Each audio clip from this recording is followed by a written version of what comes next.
Hello, this is Ernest Osias, Director of Market Analytics with Woodall Risk Management.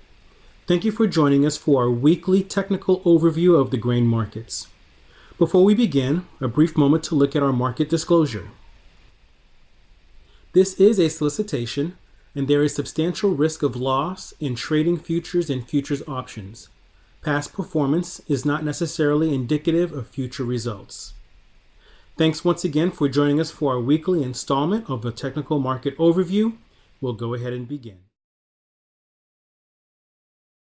August 10th ended up being quite the eventful day for the grain markets, and as evidenced on the chart here, we can see the huge move down that corn posted. Subsequently, following that August 10th timeline, the market did consolidate a bit for about 2 days, and from there continued on its way back down. For the September contract, we have a key level sitting at 347, and below 347, we believe that there is a very good chance that this contract can touch 340 and a quarter before coming off the board. That 347 number happens to coincide with 2 standard deviations below the point of control of 378. So once again, in the event that this market is able to trade below 347, touching 340 we believe is something that is highly probable for this contract.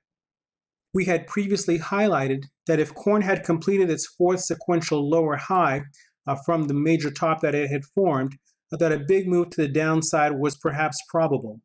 It did in fact confirm that fourth lower high, and from there we can see the market did move its way down. Currently we're looking at potential support very close to that 347 mark, where the market did bounce off of today, and we have a 360-degree time factor sitting down at 344 and a quarter.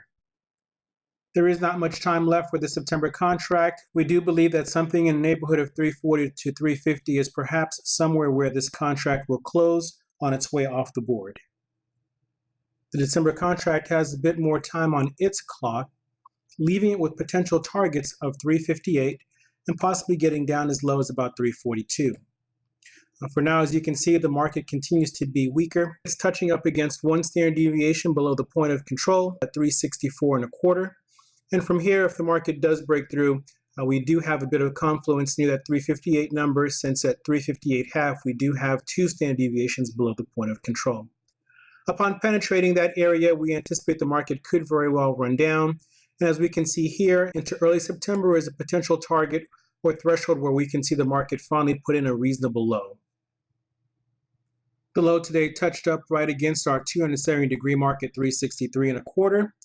But if history would have its way, and this market does in fact run 1 full cycle down from the most recent significant high, we're looking at the market potentially touching 344.5 before coming off the board.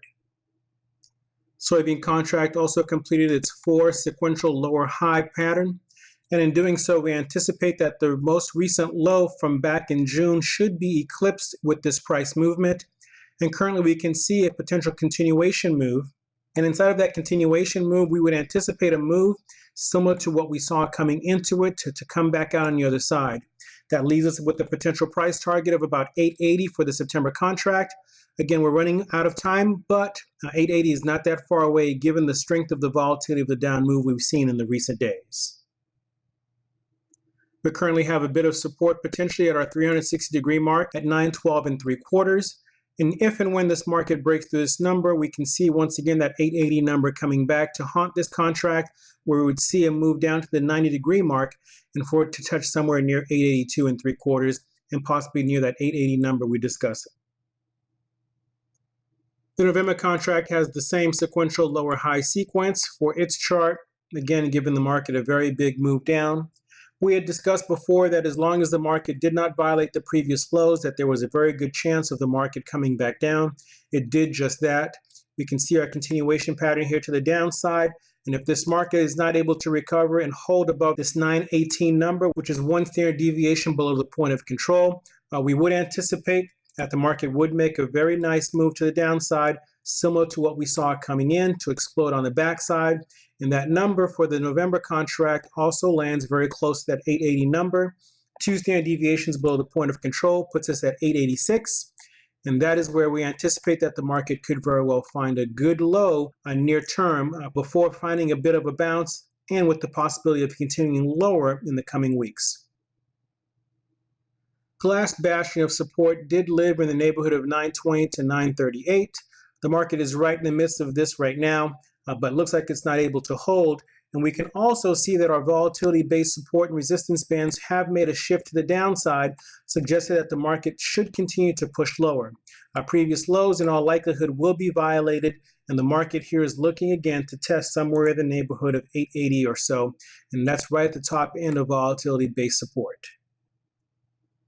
Wheat futures appear to really be in trouble. Today's low touched up right against 2 standard deviations below its point of control at 417. And in doing so, we anticipate the market could find its way even lower. Like the soybean contract, we can see a continuation pattern, but this guy has already begun to blow out on the other side, suggesting that we're looking at a move again that should be about the length of what we saw coming in, coming back out on the other side.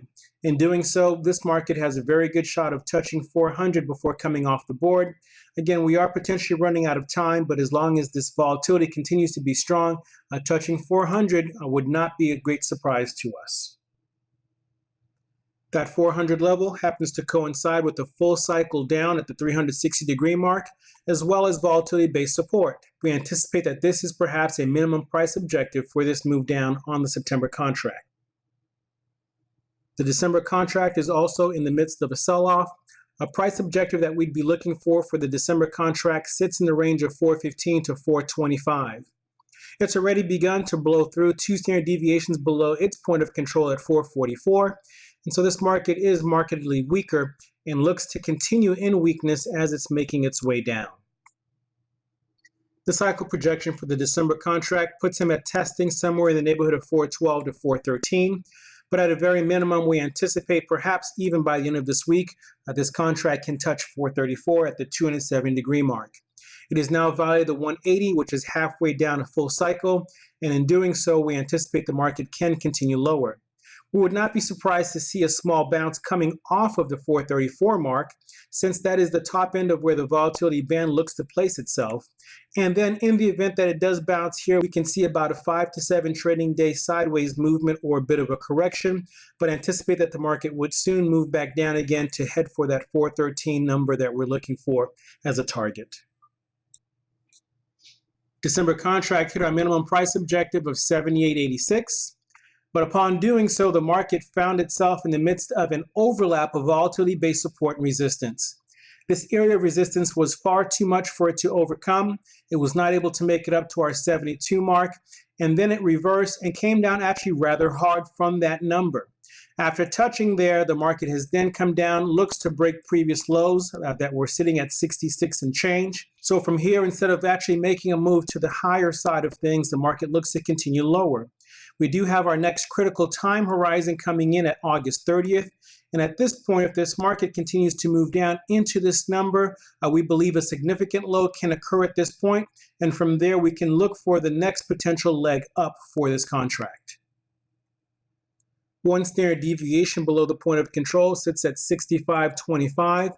And this, in all likelihood, is perhaps a very good target objective for this market now that it's making its way back down.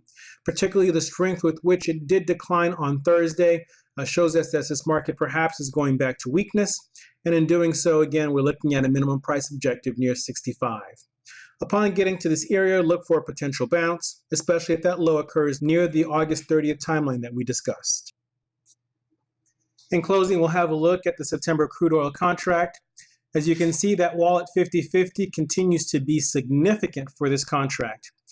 We were looking for this to be the critical zone where if the market was able to get above the 50.50 mark, we would look for higher prices, but below this number, we'd look for lower prices. Instead, the market had not been able to violate this area and has since come down to the key 47 number that we're looking for it to find support.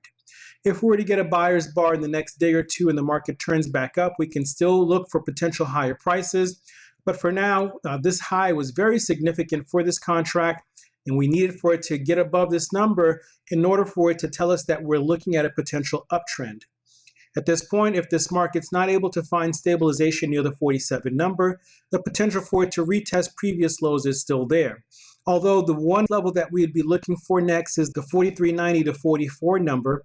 If the market were to pull up, come in and hold here and then turn back up again, that is also a level that we would be looking for the market to potentially turn up. Upon breaking the 43.90 number, we would anticipate that the market would in fact test previous lows near the 42 and change number. As long as he stays above that 44 number, we do believe the potential for the market to turn back up still exists. For now, the key level that we continue to look at is that 50-50 number. Next is the 47, and then followed by that is the 44. Thank you so much again for joining us for our weekly market update. Look forward to touching base with you again next week.